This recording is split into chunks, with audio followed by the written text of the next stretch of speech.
valued viewers, I hope you're all doing very well. And just a very gentle reminder that the Super Thanks button is activated and is located on the taskbar next to the like button.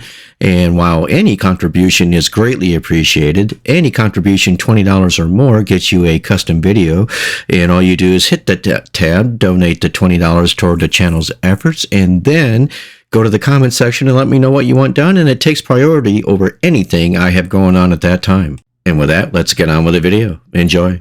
Okay, so this video gives us a brief overview of why our favorite railroads disappeared, such as the Virginia, the B&O Railroad, Pennsylvania, etc. It's not going to be terribly in-depth, but just enough to let us know what happened and why. Railroad mergers are among the most complicated, time-consuming, and expensive administrative proceedings known to the business world in humanity. Mergers are not new, of course, and the problems they create are not likely to be resolved anytime soon. Mergers have occurred in several waves in American history, and so have the efforts to curb their abuses. Rail line consolidation had existed since the early days of American railroading. Especially in the late 19th century, consolidation in communities of interest were established explicitly to reduce competition. A historic classic example of this are the efforts of James Hill to exercise control over both the Northern Pacific and the Great Northern. And his effort was only partially slowed by the famed Northern Security case in the early 20th century. The Northern Securities case was reputed to be the lodestar of trust busting, but also put a damper on railroad mergers.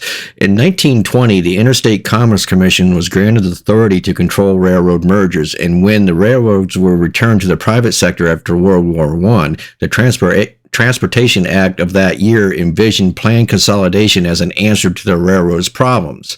Unfortunately, the railroads did not agree, and the Interstate Commerce Commission backed off, and the planned approach to rail consolidation was scrapped altogether. And after the passage of the Transportation Act of 1940, railroad merger activity again surged. The act revised the Interstate Commerce Commission's authority so that the agency was to approve mergers if they were consistent with the public interest.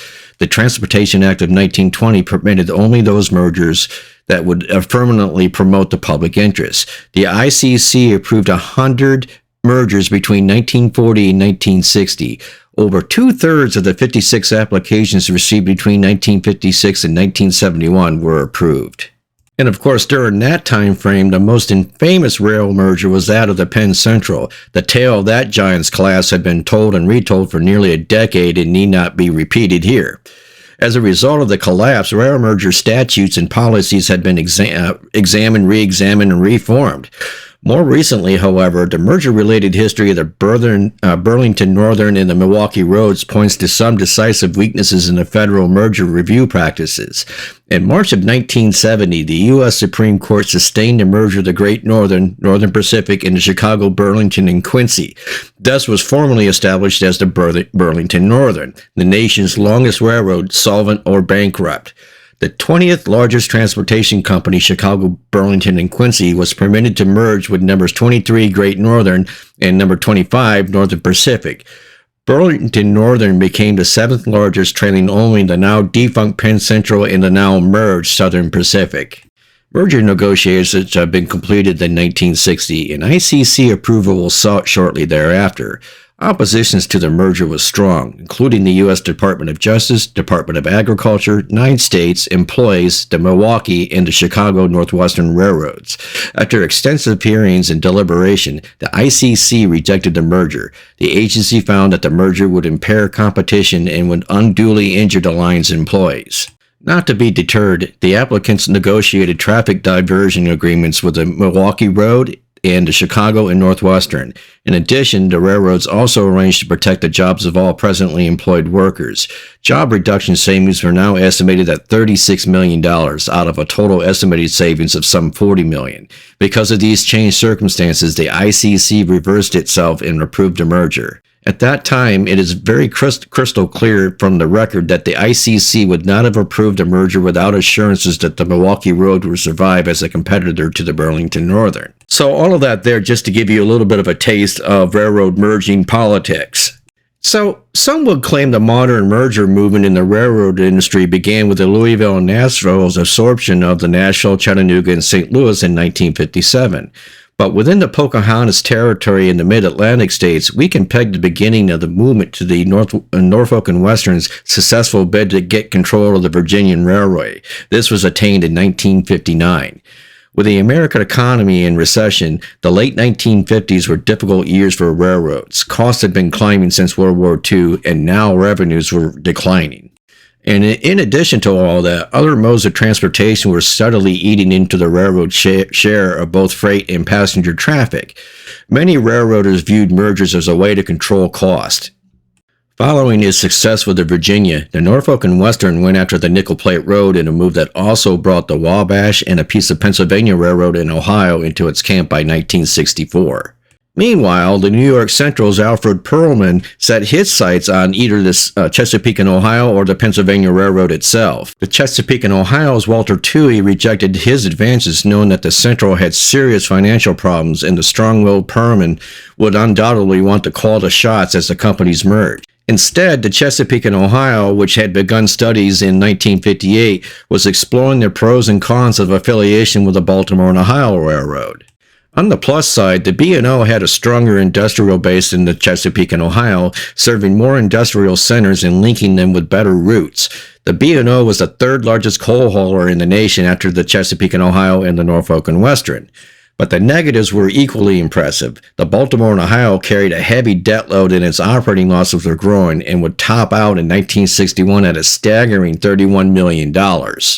The road lacked the capital needed to correct a worsening equipment shortage. Routine maintenance was being deferred, and the Baltimore and Ohio's map was plagued with many low-density branch lines. Folks, that sounds like an awful lot like the New York Central. Talks between the C&O and the B&O began in earnest in 1959, and a year later, the C&O made its offer to the B&O shareholders. The New York Central again intervened and was again rebuffed, setting in motion New York Central's discussions with the Pennsylvania that would lead to the formation of the Penn Central in 1968. And we all know how that worked out. The C&O and the B&O proposal involved essentially an end-to-end connecting of all the railroad routes, and that was a form of consolidation favored by the Interstate Commerce Commission. Consequently, the proposal moved through the commission relatively quickly and was approved on the last day of 1962.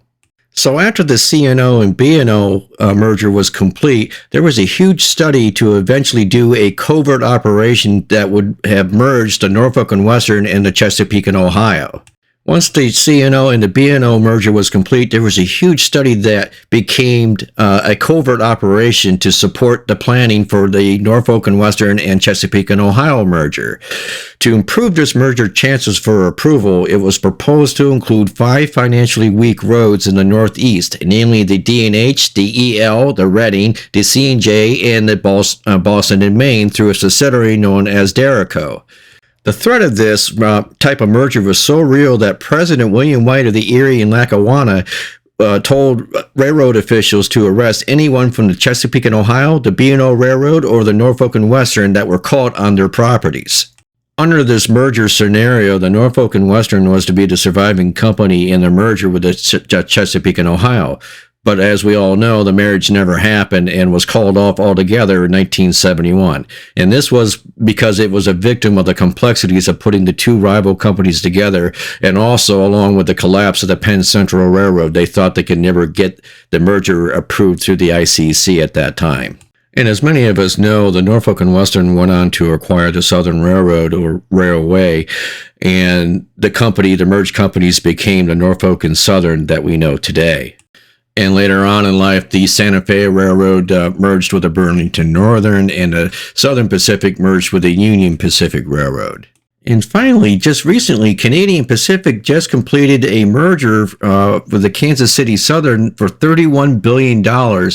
And that, if I'm not mistaken, would allow the largest north-south line from Canada through the United States, through Texas, through into Mexico. Or I think it's the only line, I should say, running that route. Let me know in the comments below if I'm wrong about that part of it. And consequently, that was the first merger of any railroad companies in the last 2 decades. So, folks, that's my basic overview of what happened to our beloved railroads of the past, such as the Baltimore and Ohio, the Erie, the Pennsylvania, etc. And, it's simplistic, but it gives you an idea of what happened and why, though. And that was the point of the video. And with that, I shall wrap up this video, and I will thank you for watching the video. And if you enjoyed the content today, please hit the like button. And also, if you've not subscribed, please hit the subscribe button, as both the like and subscribe buttons help my channel grow immensely. And don't forget about the Super Thanks button being activated on the taskbar. Any amount is greatly appreciated. And if you don't want to contribute to the channel's efforts that way, you can always visit our print shop at Nickel Plate Limited on Etsy.com. And we thank you once again.